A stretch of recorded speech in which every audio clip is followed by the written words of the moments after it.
Okay, I'm going to be real with you guys. I don't believe in the Celtics to beat the Wizards. A big reason is because they don't have Jalen, and they've got Beal and Westbrook. But we've also just seen the energy that the Wizards have lately versus what the Celtics don't have. I mean, I just picture in this one game play-in thing for the 7th seed, it's like Westbrook's flying in transition, Celtics are a little slow, Westbrook's attacking the glass like crazy. Yeah, Marcus Smart might be attacking the glass like crazy, but that's only one guy.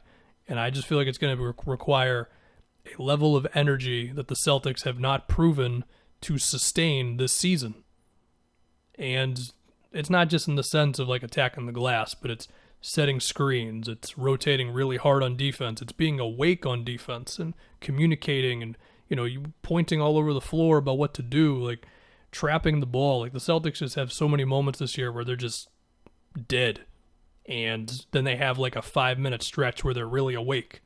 Well, they're going to need 48 minutes of being really awake, especially because Westbrook is going to be out there for 40 something minutes. I mean, this is effectively a playoff game, so the minutes I think are going to reflect that on both sides. Now, in terms of X's and O's, I mean, it's a little tough because it's not like these teams have had a week to game plan against each other and had a couple of playoff games against one another, so I'm imagining it's going to be a lot of just attacking mismatches. So you look at for the Wizards, I mean, defensively they have been better lately. I think they've been like 10th or 11th in defensive rating in the last 15 games or so.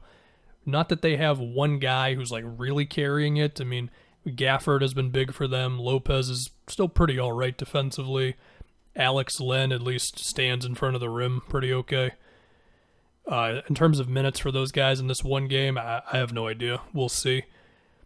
But if you force Westbrook to defend off the ball, like you get Kemba moving off the ball, assuming Westbrook is on him, I could see success there. If you just go at Raul Neto or you force one of those centers to defend in space, especially Alex Len, then that could give you a lot of success. So the idea is like, Tatum screens at Alex Len and you got Time Lord cutting to the basket. This is assuming Time Lord plays. He's been hurt lately. Or you could go at Bertans, and if they're going to switch and put Bertans on Tatum, you could have some one-on-ones there. The Celtics are going to have to lean on Tatum very hard. I mean, sure, they can run their Fournier stuff, and Kemba's going to get his possessions, and Marcus Smart's going to chuck up like 7 threes. And that could be the game right there. If he goes 1 for 7, Celtics lose. He goes 4 for 7, Celtics win. But a lot of it's just going to be, Tatum, can you please be amazing?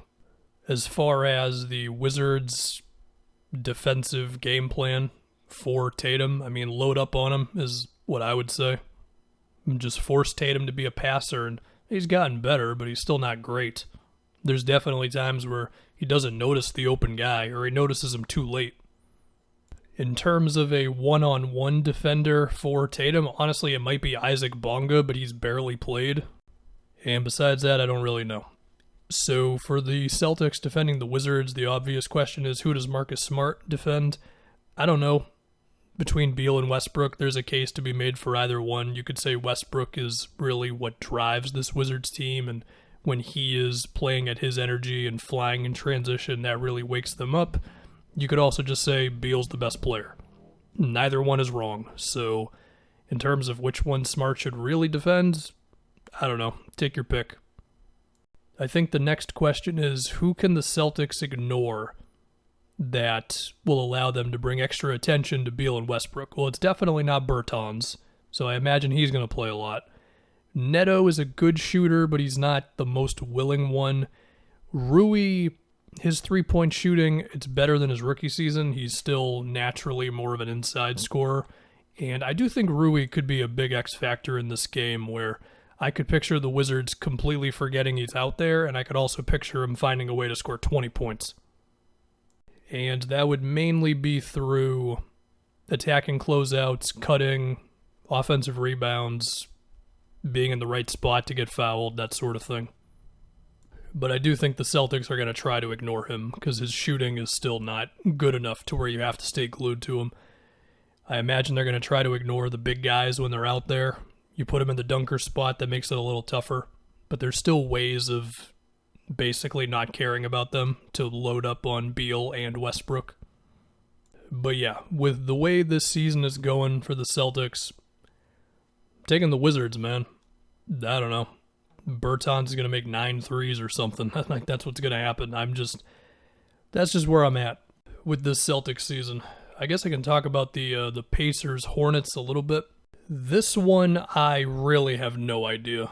For one, I don't know who the hell is going to even play for the Pacers because they've had injuries. I mean, Miles Turner's got this toe thing. Sabonis and Brogdon didn't play against the Lakers. Should I really care about that? I don't know. For the Hornets side, no Hayward. And it's not like LaMelo has been lighting the world on fire since he got back. He's had some big games, but he's also had some bad games as well. So I've just got no clue. No clue at all. That is the biggest, like, someone's going to make 10 threes, and whoever that player is, that's going to determine the game. Now, for what it's worth, it might actually be better to get the 8th seed. I mean, nobody here is going to upset the Sixers or the Nets in round 1. But if you've got a 0% chance of beating the Nets because KD, Harden, and Kyrie are healthy right now, then you might have a 5% chance of beating the Sixers. So it might actually be better to just lose the first game. This is my coping mechanism as a Celtics fan. I guess the last thing I can do is attempt to predict whatever the next play-in game might be here, although I guess I might just end up doing a video for it. Depends. If the Celtics are in it, I probably will. If not, maybe not. So if it's Celtics, Pacers, just force Sabonis to defend on the perimeter all game. Just do everything you can for that. Try to get him switched on to that sort of thing. Put him in off-ball screens to make him guard. On the other end for the Pacers, I would say try to do something more creative than just Brogdon Sabonis two-man game, because I think if you force the Celtics defense to move around this season, you will have success, unless they decide to go into that 5-minute stretch where they're suddenly double-teaming everything.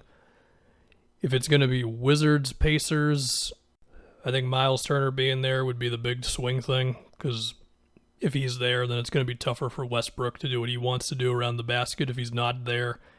And I don't know with this toe injury with him, but if he's not there, I think the Wizards would win that game. If it's going to be Celtics Hornets, then Marcus Smart on LaMelo would be interesting. I think the Celtics just trapping LaMelo all day might be your best bet. Yeah, he's going to make the right play, but are the other guys talented enough to then do the right thing? I mean, if Rozier is the guy, yes.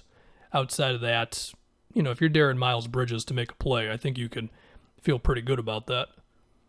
And then if it's Wizards Hornets, I think Bradley Beal would score 50 points. So there you go.